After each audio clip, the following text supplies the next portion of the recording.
حضور صلی اللہ علیہ وآلہ وسلم نے فرمایا، اذان اور اقامت کے درمیان دعائیں رد نہیں ہوتی، لہٰذا دعا مانگا کرو۔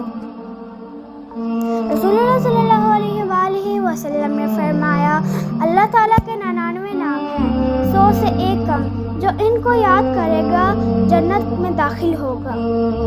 حضور صلی اللہ علیہ وآلہ وسلم نے فرمایا، اگر تم کو جنت پسند ہے تو اپنے بھائی کے لیے وہی پسند کرو جو اپنے لیے پسند کرتے ہو۔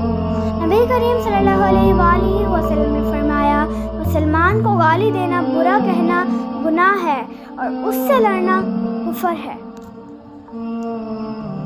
نبی کریم صلی اللہ علیہ وآلہ وسلم نے فرمایا کہ وہ شخص کامل مومن نہیں ہو سکتا جو خود تو پیٹ بھر کر کھائے اور اس کا پڑوسی بھوکا رہے۔